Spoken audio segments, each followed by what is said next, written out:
Hey, everybody, it's Teepa. And good morning. And this morning, I'm going to talk with a friend of ours, Curry. And Curry is living with Lewy body. And you're going to see an interview that we did a while back when Curry was really still in pretty much diamond sapphire state for most of the time. So you're going to get a chance to hear him talking about his symptoms.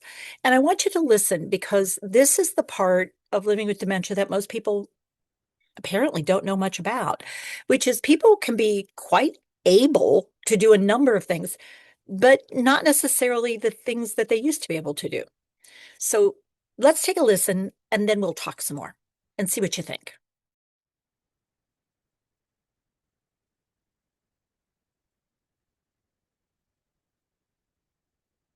Self.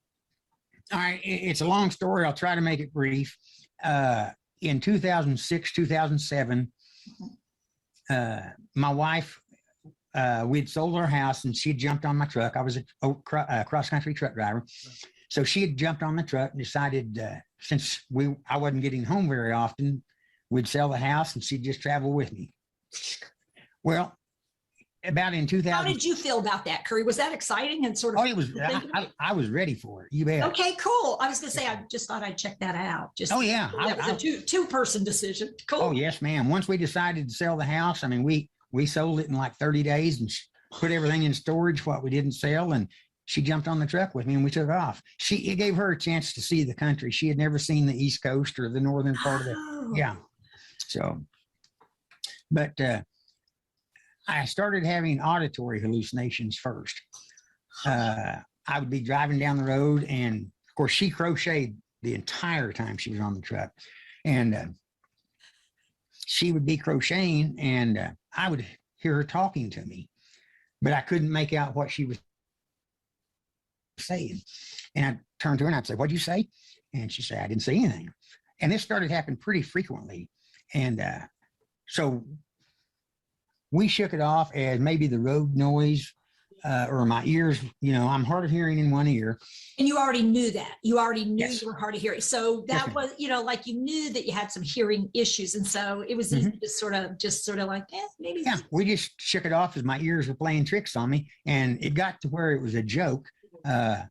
Even sitting here when we would come home and take a break off the road, we could just be sitting here, the two of us, and I would hear her talking, but I couldn't make it out. And I would turn to her and I'd say, "What'd you say, hon?" And it got so frequent that all she would say was, "I love you, babe," and I'd say, "Well, I love you too." And that let me know that she wasn't saying anything. And then So did you ever have anyone else's voice in your head or just yeah, hers? no, I heard other people Oh, talk. you did? Oh, okay. Yeah. I was just curious. Yeah. Yeah. But I couldn't make out who it was or anything like that, And so then in about 2010, I started having mild visual hallucinations. Wait a minute. So that was like 4 years? Yeah. And during that time, I did start having olfactory, where I could smell things that weren't real. Wow. And we just didn't think nothing of it, And, were you seeing a doctor for anything else? Or no, hadn't been to a doctor in years. Yeah. Okay. Okay. That's good. Okay. I'm glad he didn't ignore your symptom or you never brought it up. Yeah. And in 2010, I started having mild hallucinations. I would see, I traveled from Florida to Texas a lot. I mean, Florida to California. And I would get out in Arizona and I would see saguaro cactus.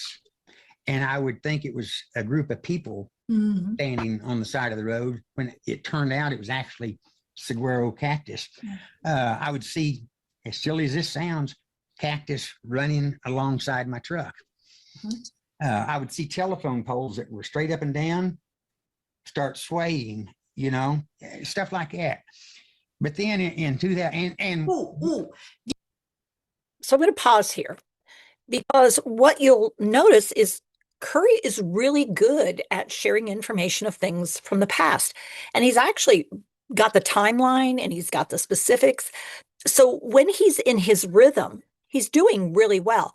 And even with me interrupting a little bit on his rhythm, he's able to take my data in, process my data, and then share. So where he is in that moment, he's in a sapphire state. He is really quite capable of sharing all this information about what was going on. However, what he's talking about is that he was in a situation where he was hearing things that were not actually occurring. He was smelling things that weren't actually present. He was seeing things, and the seeing of those things, they were, he could describe what they were, but they were running alongside. So that's a situation where what he's doing is taking in data. His brain is taking in data and doing some very interesting things with it. But it wouldn't be great for him to be driving that truck all by himself and a sequoia cactus moves out, but it turns out it's not a sequoia cactus. In this case, it's a person. But these hallucinations that he's having get his brain to not process accurately what's coming in sensory wise. So, in other words, in those moments, he's more amber like because it's all about the sensation and he's trying to process the sensation, but the sensation is inaccurate. So this is a very unique kind of dementia where when the symptoms are not present, they can truly not be present. It's just like he's fine. And then when they're present, it makes life really challenging because he's hearing things that aren't happening. Sounds like his wife is mumbling and he can't make it out.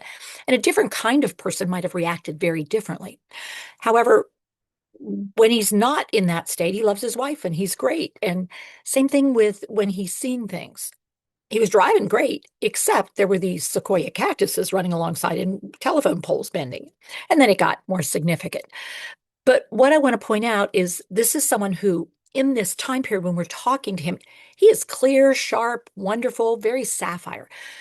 But what he's talking about episodes when he was amber, very sensory driven, really turned around and confused about what was happening for him. And when he came out of it, he went on and didn't actually seek assistance for many years, even though this was auditory things that were going on. And his wife didn't because they just figured, it's hearing problems. Oh, it's road noise. Even though how odd we're in the house and it's still happening. So what I would say is during that period when he was describing, I'm hearing this and we're not doing anything about it, sort of diamond-like. Has some difficulty changing, doing anything different, even though what's happening is making less sense. It's not like he's on the road and it's road noise. It's not like, they aren't being clear to one another. And so this thing about brains change. I hope that today's episode got you thinking, okay, so this isn't a static state. This is something where people can change and they can even be aware of some of their changes. But it doesn't mean in those moments when we are in our amber state, our ruby state, our emerald state, that we can process like we were in our sapphire state. It doesn't work like that. And so being supportive of someone wherever they are in that moment becomes critical. And I was sort of doing a lot of back and forth with Curry because he was capable of doing that. If he had showed greater distress, I would have needed to pause and rethink my interactions. So today was about noticing someone in a sapphire state and how someone could be living with a dementia and for sure experience sapphire moments, or in this case, all conversation. If you're more interested in the conversation Curry has in his description of Lewy body and living with it, you might want to check out our Courageous Conversations, and Matthew will be linking it. All right, everybody, take care of yourself, take care with your care, and be curious because this thing called dementia is really interesting. All right, till next time.